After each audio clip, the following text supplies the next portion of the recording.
Hello and welcome to it's the fourth podcast, isn't it? For Thinking Out Loud podcast. You ask that every time. Yeah, well, I can't remember, and it's because you're an old man, you forget. Thank you for joining us. We're recording on this rather chilly Easter Monday, especially considering the weather we've had for the last few days. Because like Saturday, it was bloody gorgeous. Yeah, I mean it's still sunny. It's just there's a bit of a breeze. It's a bit more characteristic of April, should we say? The temperature. Yeah, I thought the weather colder than April. I would say there was a frost. No. Was there? Yeah, this morning there was a frost. Oh, was there? Yeah. I mustn't have been up early enough. And there's due to be a frost tonight. Oh God.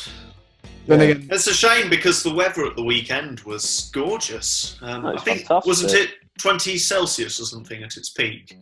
It got a bit hotter than that, I think, on Saturday. It was about as close as 25 on Saturday. That was brilliant, to say the least. Just fabulous. Just a shame no one can actually go out. No, we can't go out. Unless you go for your daily exercise. Yeah. And we're probably going to spend another few weeks in lockdown, at least, due to the government review tonight. Well, there isn't one tonight. Oh, is it tomorrow? It's due this week. I think they said tonight. I think they said Thursday. Yeah. All right. Yeah. I tried to avoid the news a bit this weekend just to get a bit of a break from it.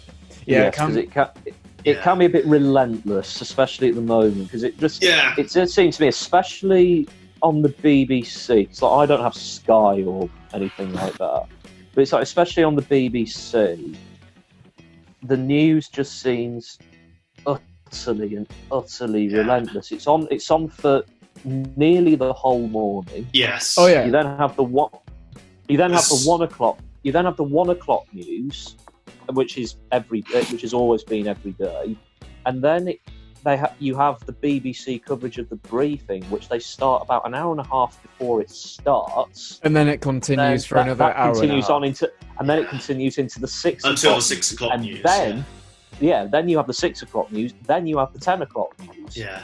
It's just never ending. A bit relentless. Yeah, it just doesn't seem to stop at all. No, and it does make for some slightly pointed criticism of some of the way that the media has handled certain aspects of their coverage of the outbreak, because it has been relentless. I mean, what my grandma tends to do, for example, is that she'll generally watch the briefing each day, because you actually learn stuff from that. Oh, the one at 5 o'clock? Yeah, the one at 5 o'clock. Yeah. She'll watch that, and then that'll be it, because, they might change things then, or they might introduce a new policy. The thing is, on the BBC News, the actual sort of news programme or whatever it is, they just rehash the same thing all day. And they ask moronic questions like... They do. I mean, someone asked the other day, if you had to press the nuclear button, who would be in charge of pressing it now that Boris Johnson's out of action? Well, I mean, serious? I mean, for God's sake, who needs to know that? No one is going to start a nuclear war at the current time. That's just not going to happen. They are questions that the British public simply don't need to know. Absolutely. Now's probably not the time to ask it anyway, to be honest with you. Well, exactly. I mean, it's not exactly... Having constant news coverage isn't exactly good for a lot of people's mental health. It's causing a lot of fear as well, I think, in people. That's when you get stuff like panic buying. Yeah, well, and the media have a lot to blame for that, because they were the ones who were constantly pushing it. Yeah. About toilet paper. Buying. Toilet paper. I mean, I still don't understand why everyone's buying toilet paper. I mean, it's like panic buying. They don't want to get out of luck, I guess. but my point is, and this goes for all the stuff that we're running short in the supermarkets. So not just toilet paper, it's going to be tinned tomatoes, pasta, lots of other stuff. Surely people were going to realise that the panic buying would eventually stop.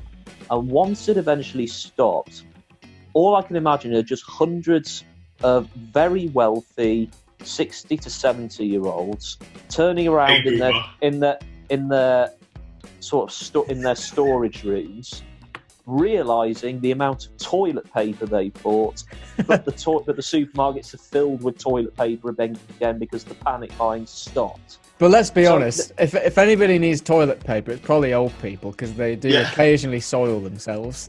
That's only fair in the care homes. in fairness, I did.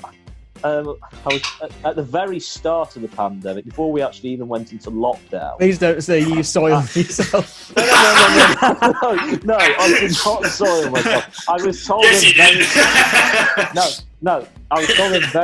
I was told a very funny joke by a guy who runs the local garden centre near to where my grandma lives. And he'd probably be in his 60s, this bloke, and we were having a chat with him about how's business going, because they were starting to panic buy some stuff from garden centres like compost and plants and whatnot and garden tools. And he was explaining what they would do until a lockdown happened, and then he started off as if he was being very serious, saying, "Hey, do you know why people are buying so much toilet paper?" And we said, "No, why?" And he said, "Because if someone starts coughing and spluttering, 100 people near them shit themselves." Yeah. He started off. That's enlightened something. Yeah, he started off really seriously, but then it had that punchline. I think before the lockdown happened, you and your mum told me that story. Yeah. Oh, was this before the lockdown? Yeah, it was the day it was before the lockdown that we were told. It was the day that we went for that walk, Harry, when I picked Matt up. Panel, yeah. Oh yes, that was a couple of weeks ago, actually. Yeah, that was a couple of weeks ago. Yeah, I mean that was the last time we met up in person. Yeah. Oh yeah. And then later. So I've just been looking at you through a computer screen. Yeah, later on that day, they shut all the pubs, bars, and restaurants. Oh yeah, I think that was the following day, because my dad, and my mum were going to the Monkey restaurant in Harrogate. They made the announcement that day. They made the announcement just as we were walking to the restaurant. So they just gave us a few takeaway fish pies. And then you thought, oh shit. Yeah. Yeah, quite literally. Yeah. But it is what it is. Yeah, I've adapted to life under the lockdown quite quickly. To be honest, it's not perfect, but it's only a temporary measure, and as long as we adhere to the restrictions, normal life will resume very soon. So it's not too bad. I mean, to be honest, it's just kind of possible. It's just kind of. It will be gradual, though. I think it's normal for me now. Like the first couple days, I found it a bit. This is going to be awful, and then you just get into a routine, and then actually, it's all right. I mean, it's not great that you can't go out, but you just have to. Oh, absolutely. I did see some really annoying BBC thing though, which was they were basically BBC again. they were basically interviewing these teenagers about how hard it was under lockdown, and I just thought, all you have to do is sit on your arse on a couch.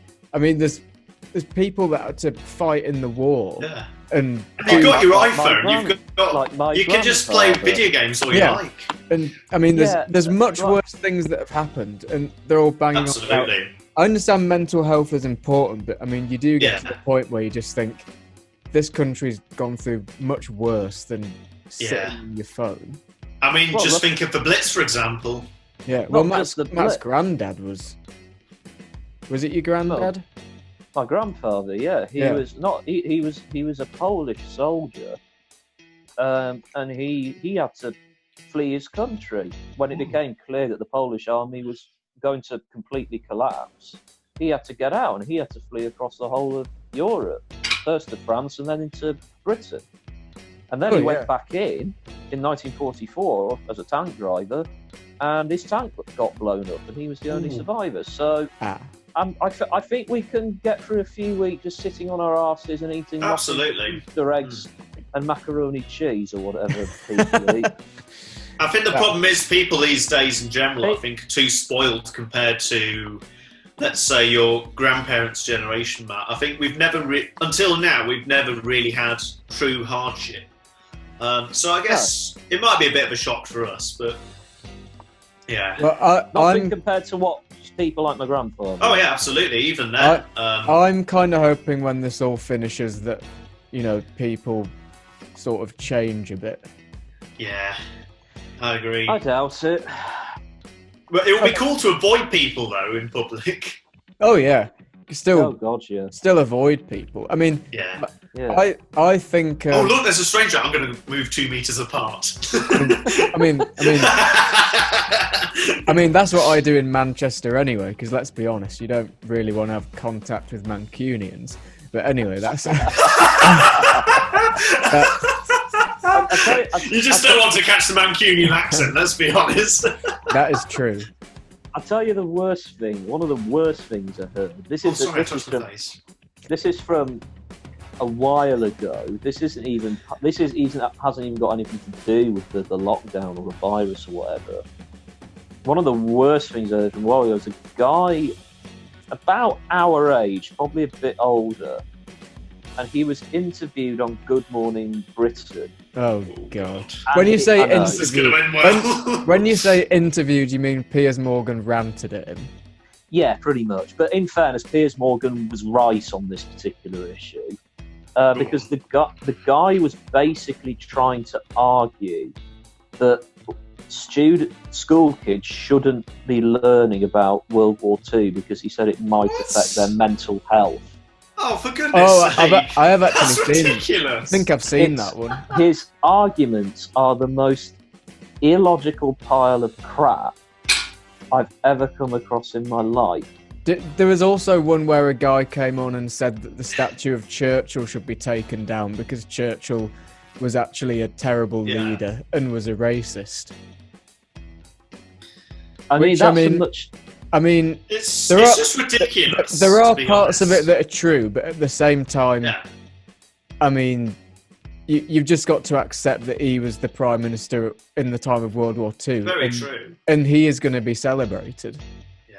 I mean, the whole statues coming down thing, I can understand some people's sentiments about it, but there's actually, from a historical point of view, there's actually some arguments against why you should tear statues down. And one point that I would raise to that is the statue of a guy called Cecil Rhodes, because there's a statue of him at Cambridge University, and there's a big movement there to try and tear down his statue, because Cecil Rhodes basically ran a very, very large company in what's now Zimbabwe, because Zimbabwe was called Rhodesia after him for many years. There's a lot of he treated his black workers pretty badly. There's absolutely no denying that. But there are some strong historical arguments that he helped to develop what later on the Zimbabwean economy.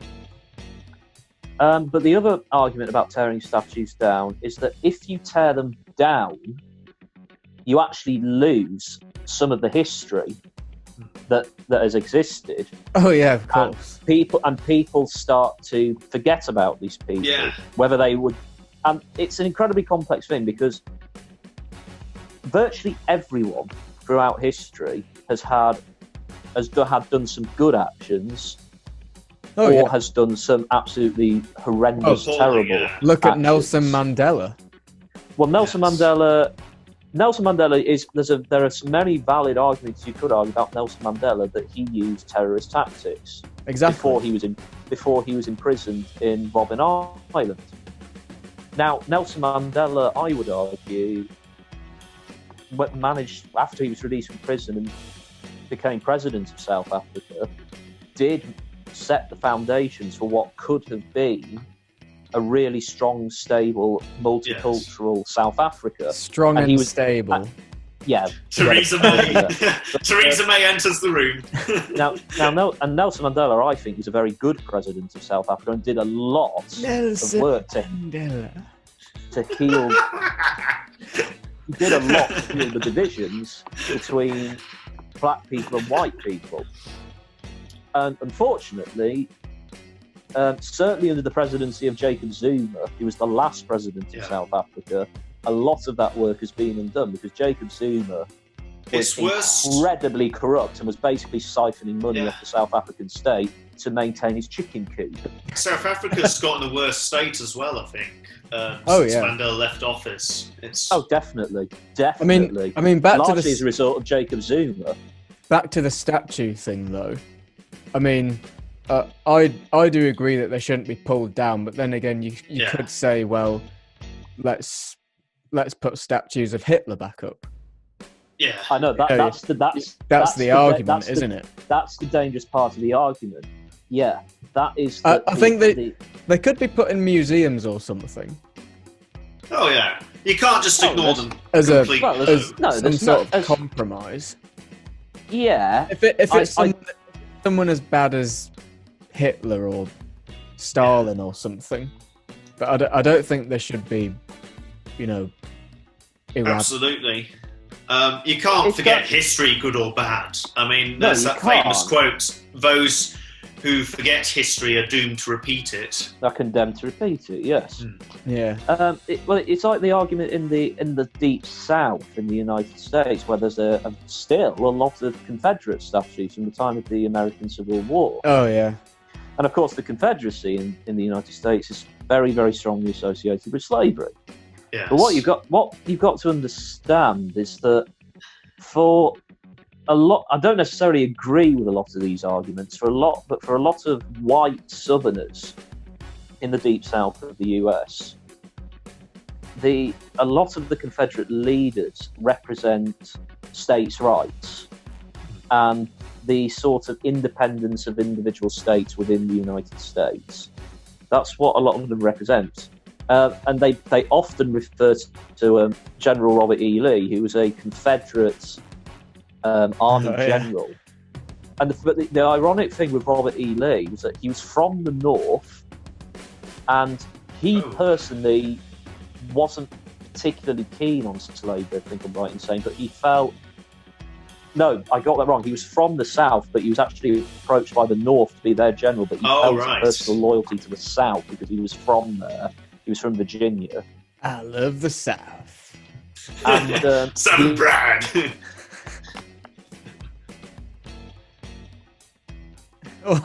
What's happened to Matt? He seems to be open mid-mouth. That is brilliant. Am I back? Quick, somebody get a photo of that arm. You are back. Sorry, my Wi-Fi briefly cut out. Your mouth was... To be fair, your facial expression was brilliant. My Wi-Fi very briefly cut out. It does that on my phone occasionally. Anyway, I can't remember where you cut off at, but basically... You were about the Southern General. Yeah, a guy called Robert E. Lee, who's a Southern General. Yeah, he was actually asked by the Union government in the North under Abraham Lincoln to serve them. He wanted to serve the South though because he was from there and he had a personal loyalty to the South of the US. And he actually freed his slaves before Ulysses S. Grant did, who was a Northern general and would go on to be president of the US. And Ulysses S. Grant was meant to be anti-slavery.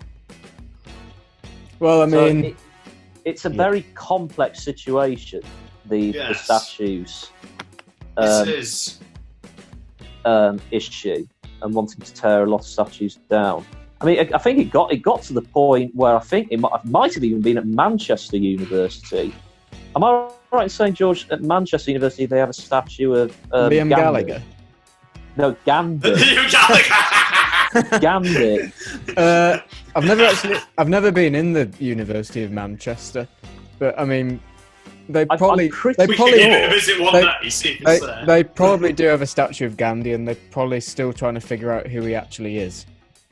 But I'm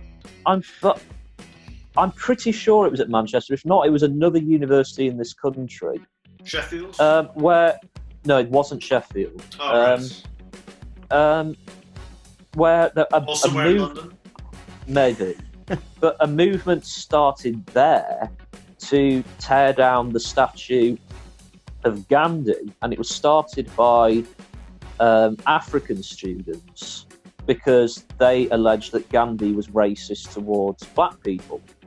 Of which, if you actually look at some of Gandhi's writings, he did see black people kind of as second-class citizens. He was also a bit of an anti-Semite, was Gandhi as well. I don't really know much. That's something you have learned about Gandhi today. Yeah, I don't know much no, about but genuinely, there was a that's why. But there was a movement to try and tear down a statue of him, and Gandhi is sort of seen as the ultimate symbol of peaceful resistance, probably alongside someone like Martin Luther King. Yeah, I'm still laughing at the face that you got frozen. Oh yeah, what face did I get frozen on? It was something like. Oh no! Something around those lines. But yeah, it was really funny. We might make it the new profile picture for Thinking Out Loud. Please don't. Please Yes, please. Yes, please. Anyway, moving on from. Can we play your game? Oh, you want to play my game? Yes, you play your game. We also need to discuss that I have been watching some very strange TV shows. Well, that doesn't surprise me in general.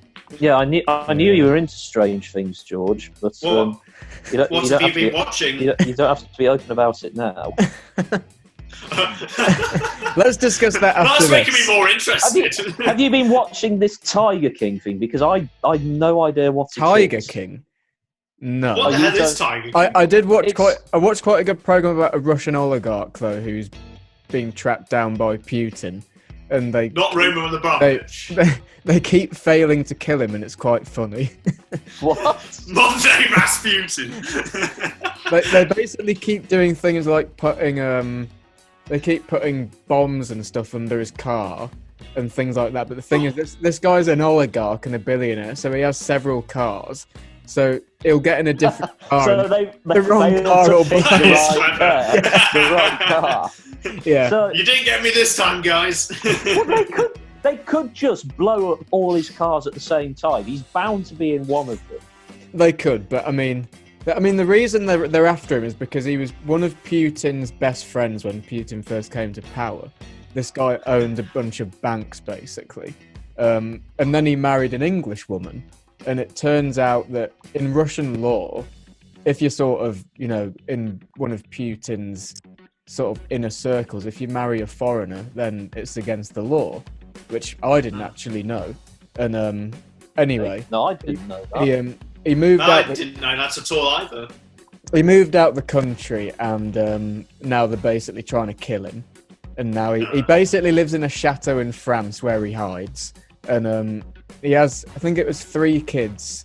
Well, it's not well hidden if we know where it is. Yeah, I was just about to say, not done a great job with that. Chateau in France, right, let's go and find the chateau and dispatch him in there. It's probably not a great idea that he's had a documentary made about why Putin's trying to kill him. On the BBC, which is quite a well-watched institute round the world. Yeah. I mean, it did say, it said the exact town in France where the chateau was. It also showed the house. Well so we know who will be responsible for his death. Saying, "I'm here, come and get me." he also. To be fair, I mean, due to the lockdown, he could be safe right now.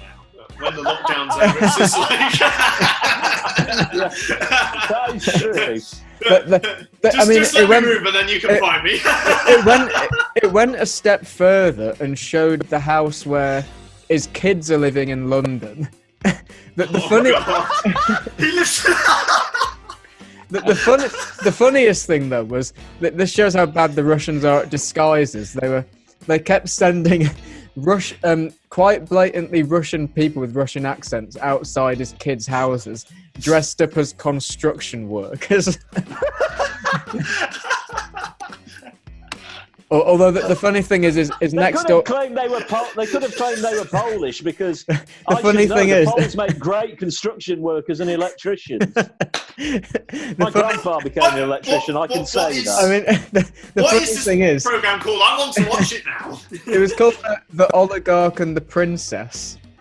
The oligarch and the princess. It'll be on BBC iPlayer. The funny thing is, the funny thing is, kids would go outside their house and they'd start speaking to the Russian builder and they'd say, "Where are you from? You're from Russia?"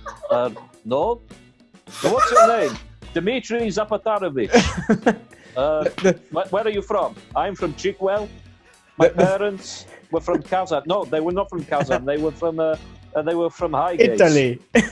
The funny thing is, though, that their next door neighbour in London is Brian Ferry. Really? Of Roxy Music? Yeah. Oh no. Oh no. So they'll probably kidnap him and ask him where the Russian guy is. So knowing how inefficient the Russian Secret Service is, and that they do like to leave a lot of collateral damage when they carry out an assassination, as was proven in Salisbury. When they try to assassinate these people, they may accidentally assassinate Brian Ferry. Yeah. It's almost like they've got Baldrick making the plans for them.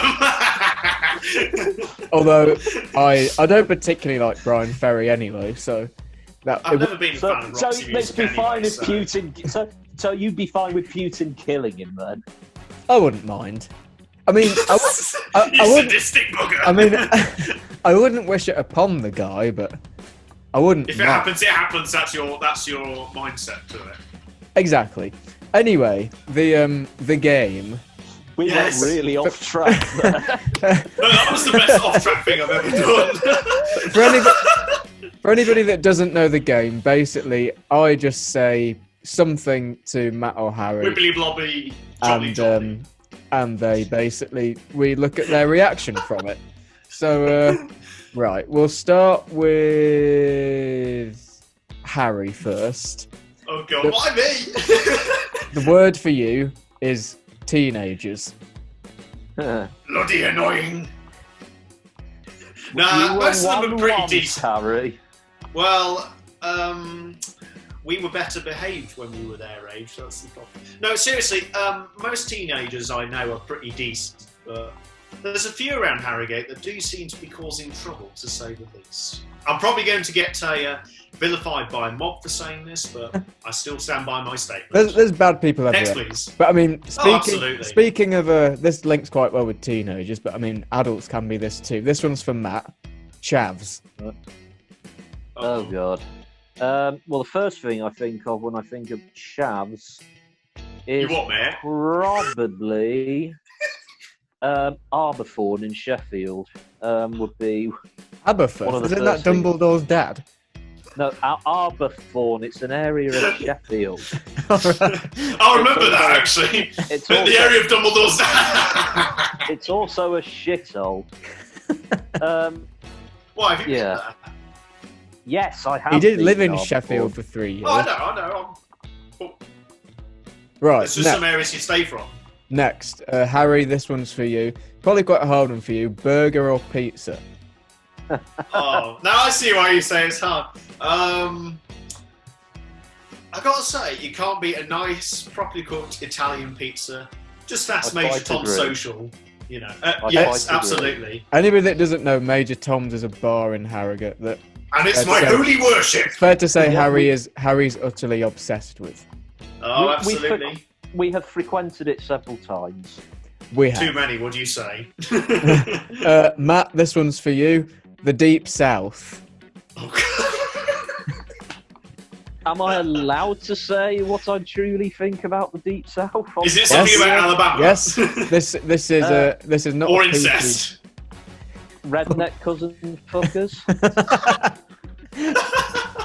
My cousin is also my sister.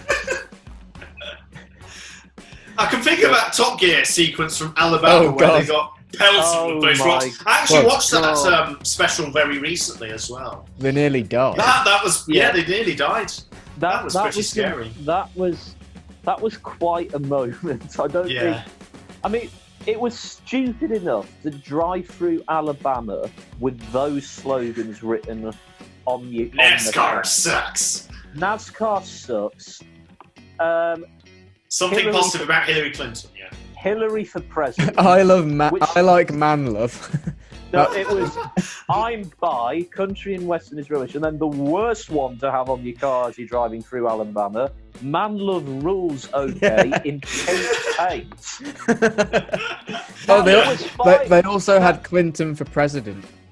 Hillary for president. Oh, yeah, Hillary. The Antichrist in Alabama. Now, it or any wasn't Democratic so bad. politician. It wasn't so bad when they were on the motorway, because even in Alabama, they wouldn't run a car that they'd never seen before off the motorway, possibly causing several innocent fatalities. It was when they stopped at the they gas then station. went to the petrol station where things went wrong. The gas station, that's when things went really wrong. And the camera crew also got attacked as well with rocks. Yes, and they had to get the slogans off the cars. Yeah. They did indeed. Harry, this one's for you. Rick Astley or Madonna? Never gonna give you up. Oh, never gonna let you down and desert you. I love Never Gonna Give You Up. It's one of my favourite guilty pleasure songs of all time. Madonna, I think she's more known for her fashion style than her actual songs, in my personal opinion. And falling she has over a fashion style. Oh yes, falling over at the Brits. What a moment that was! Yeah, that's become just quite brilliant. infamous. That was bad. Matt, this one is for you. Nick Clegg. A waste of space. We may have to explain who Nick Clegg is. Go on, Matt. Well, we might have to explain who the Liberal Democrats are after what's happened to them in the last few years. What are the Lib Dems? Nick Clegg. I'm sure most people watching this will probably know who Nick Clegg is, but he became leader of the Liberal. He was actually my MP for a year. Sheffield Hallam. When I lived in Sheffield Hallam, yes, when I was at university, until he lost his seat, which was very, very funny. 2017. Yep. I didn't know Doug was having his opinion as well. Nick Clegg's so toxic, even the Ducks don't like him. Yeah. They couldn't give a quack about him.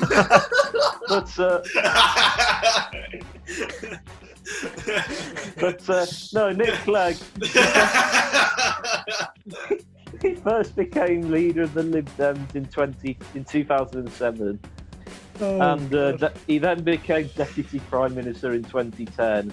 And it really didn't go well for him. It did not go well he at all campaigned for him. to get rid of tuition fees, and then a few months later he voted to increase tuition fees. I mean, that's nothing like stabbing your voters in the back. The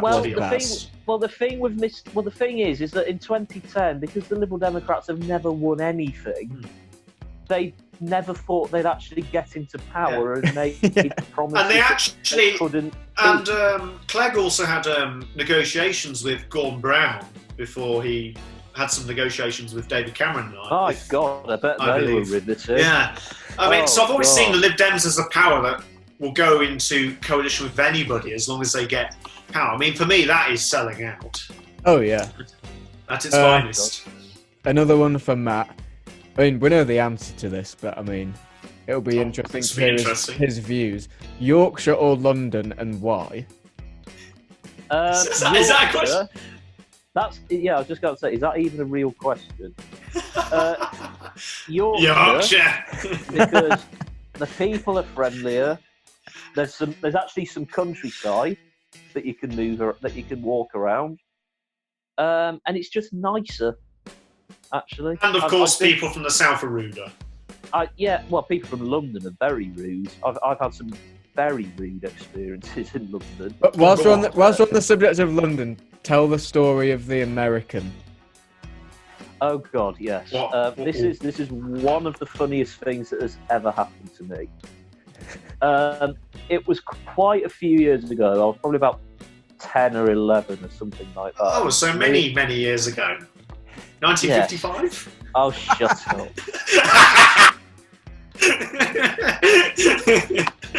Sorry, carry on, Matt. No, we went to London for me and my parents for a few days, and we went. What we didn't go into the underground. It's just like an underground tunnel which took us. With the exit was near the Tower of London.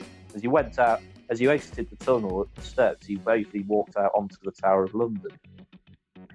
We walked out, and there was an American guy right next to us, and we've had first-hand experience of this. Americans aren't often the best informed tourists in the world.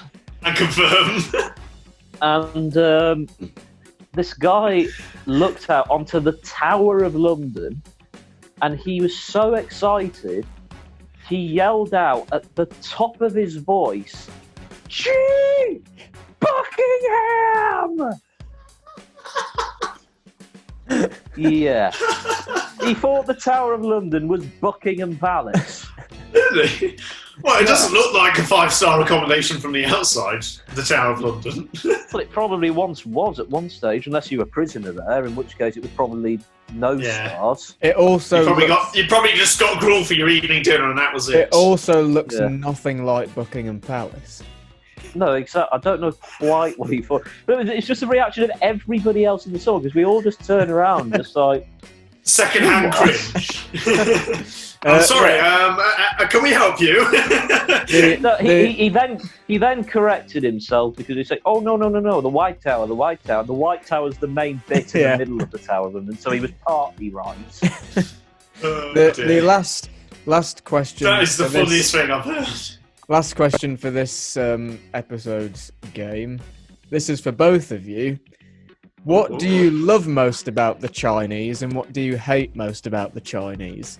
Are we allowed to say that? Of course. Well, I hate the government. Yes, that is true. That is very true. I mean, we did just insult the Deep South by quite a bit. Yes. I'm sure we could get away with that. If we insult the Chinese government as well.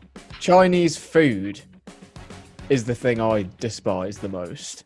How do you not like Chinese food? Seriously? Because Chinese food gives me toilet problems. Yeah. Probably best not explain that's why we're recording, but seriously, Chinese food's great. As does chicken on aeroplanes.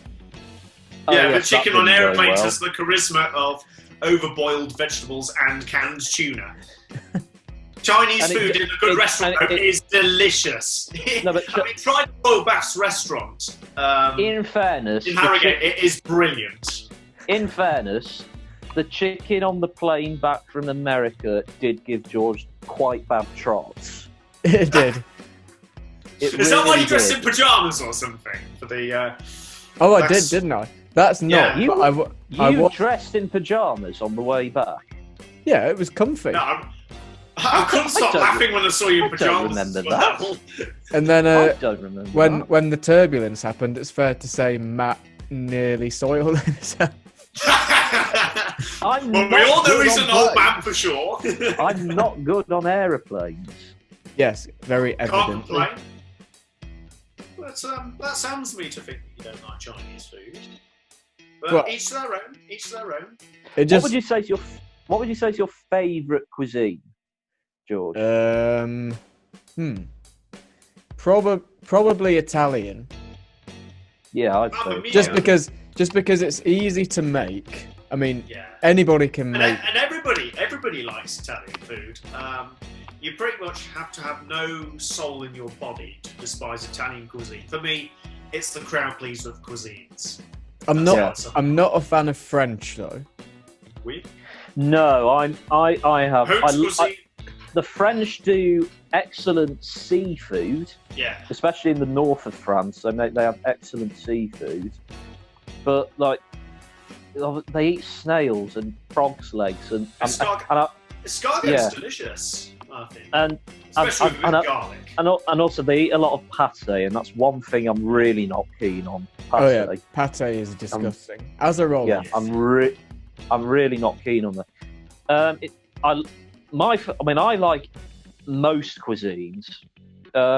I quite like Chinese food. I have had some bad experiences with Chinese food. Oh, go on, tell us. Well, just one time in Sheffield, I was in a rush one day. I think I had a concert in the evening that I was performing at, and there was a Chinese restaurant on one of the main streets in Sheffield, and I thought, I'll give it a try. But it was a buffet restaurant, and buffet restaurants are the best. They can be quite dicey. And I had a bit to eat there, and then the next day I woke up with terrible diarrhea. Oh, lovely! I hope you stockpiled toilet paper. Yeah, yeah. So this was a couple of years ago. But that's quite shitty to say the least. But I have had some fantastic experiences with Chinese. Oh, that's good. I do like Indian food. I love really good curries. Yeah. I've had some fantastic Indian curries in my time. I think it's still there in Boroughbridge, which is the town near where my grandma lives. There's an Indian restaurant there, which it went downhill after a few years, but for a time it was a really good Indian restaurant. Yeah. And they made some fantastic curries. They made some really good seafood curries, actually. So sometimes that's good to hear. Yeah. Sometimes it can be a bit hit or miss. Sometimes they are too spicy, though. Yeah. Sometimes it gets to the point where which ones you get. Sometimes you can't actually taste the food because it's so spicy. Yeah, I mean, I don't mind spicy food. I seem to have a tolerance to spicy food, but if it's too spicy to the point where it's just heat, and you don't taste anything in the curry, that's when it's not enjoyable to eat. Yeah, I'm not a fan of massively spicy curries. Like, I can't do vindaloos or anything like that. No, I mean, you can't beat fish and chips, though. Yeah. Oh, fish and chips, especially from Oliver's on Coldbath Road or Gravely's in town. You can't beat a good fish and chips. No, Harrogate Fisheries on Skipton Road is the best one in Harrogate. I've never tried Harrogate Fisheries. They're amazing. The fish and chips there are fantastic. It's where we always go. Well, Matt, because you live on the other, you live in a different area, of course, from me. So things will be different. Matt lives very close to a fish and chip shop. It's gone now. It closed down. Is there a fish and chip shop in Killinghall? Yep, it was right. It was just outside my dad's yard. I don't think. I didn't know there was one there. Literally just outside it. It had been there for years. And it just shut down. Well, it was run by, for many years, it was run by, a fairly elderly lady. And she was pretty good at the fish and chips. And we often went there just to support it. But then it got taken over by a guy who, shall we say, he had other priorities. So he didn't actually care about the fish and chip shop. Well, and when I say other priorities, they often came in the form of marijuana. Oh, Lord. Right. Lord. And pots are real. He ran the fish and chip shop for about 3 years, and then he actually died. He had an overdose. Ooh, nasty way to go.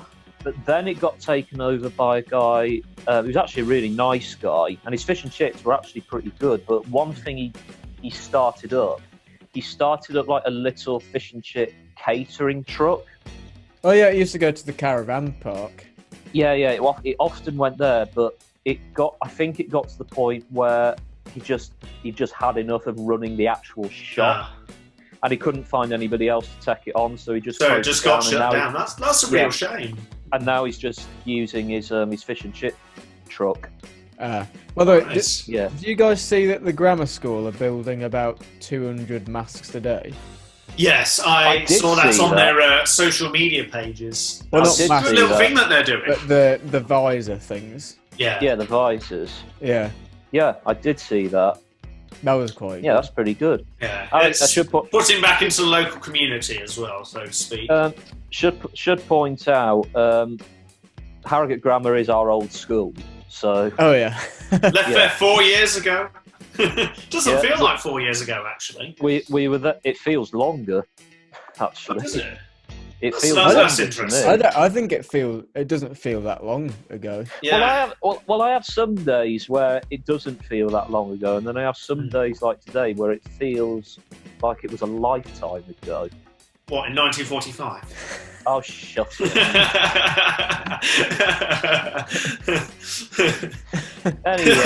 Anyway, is there any other? Is there anything else left to be discussed? Well, I must confess, no. Should we wrap it up there then? Yeah, we'll wrap it up there. I enjoyed filming that episode. That was a funny one.